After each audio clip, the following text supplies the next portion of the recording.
बच्चों good morning. आज का जो टॉपिक है, पहले हम अगला चैप्टर जो है शुरू कर रहे हैं, गति के नियम। ठीक है, इसमें जो आपने पढ़ा होगा पहले बल आता है।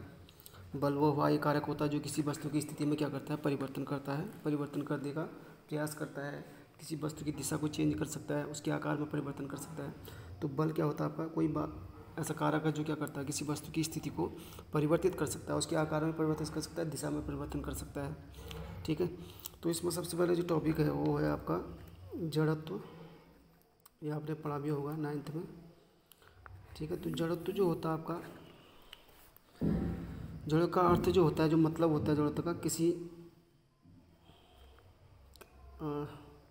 विरोध करना। जड़त्व का अर्थ जो होता है आपका विरोध करना, यानी इस संसार में जितनी भी वस्तुएं हैं वो क्या, उसमें सबसे पहले तो एक जड़त्व क्या होता है, किसी भी वस्तु का क्या होता है, अपना एक सेल्फ प्रॉपर्टी होती है, अपना एक उसी की जो स्वयं उस वस्तु में एक ऐसा गुण होता है जो क्या करता है, किसी वस्तु की स्थिति में क्या करता है, किसी वस्तु की स्थिति का क्या करता है, विरोध करता है, परिवर्तन होने का क्या करता है, विरोध करता है, वो जड़त्व कहलाता है।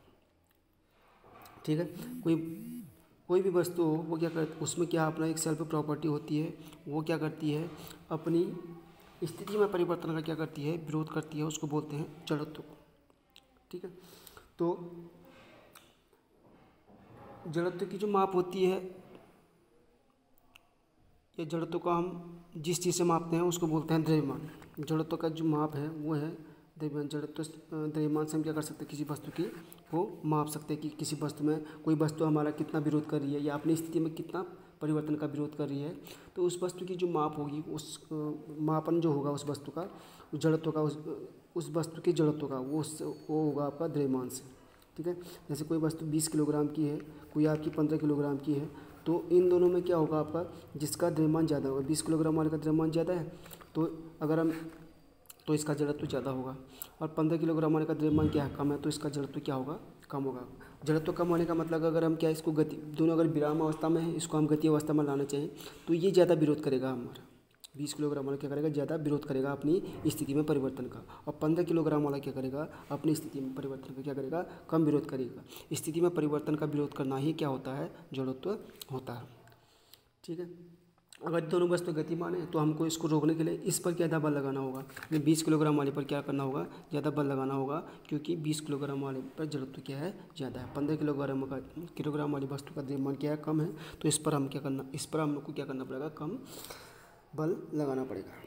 तो हम कह सकते हैं कि किसी वस्तु का जड़त्व जो होता है वो उसका अपना एक स्वयं उसका एक गुण होता है जो क्या करता है, अपनी स्थिति में परिवर्तन का, अपने आकार में परिवर्तन का क्या करता है, विरोध करता है। उस गुण को, वस्तु के उस गुण को कहा जाता है जड़त्व। और जड़त्व का जो मापन होता है वो द्रव्यमान से किया जाता है। इन द्रव्यमान से उस वस्तु में कितना जड़त्व है, कितना उस वस्तु में हमारा विरोध करने का गुण होता है, या अपनी स्थिति में परिवर्तन का विरोध करने का गुण होता है, वो जो कहलाता है आपका, उस द्रव्यमान से हम कर सकते हैं। ठीक है, तो जड़त्व 3 प्रकार के होते हैं। एक तो होता है विराम का जड़त्व,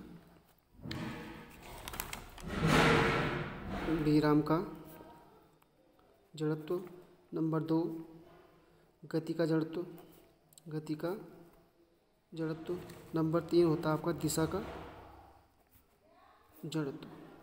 ठीक है, विराम का जड़त्व मतलब यह है कि कोई वस्तु अगर विराम अवस्था में है तो वो विराम में ही रहना चाहती है, वो गति की अवस्था में आना नहीं चाहती है। ठीक है, विराम का जड़त्व का मतलब क्या है, अगर कोई वस्तु विराम अवस्था में है तो विराम में ही रहना चाहती है, अपनी स्थिति में परिवर्तन का क्या करती है, विरोध करती है, यानी गति की अवस्था में आने का क्या करती है, विरोध करती है, तो उसको बोलते हैं विराम का जड़त्व। यानी स्वयं वो वस्तु क्या चाहती है कि मैं विराम में ही रहूँ।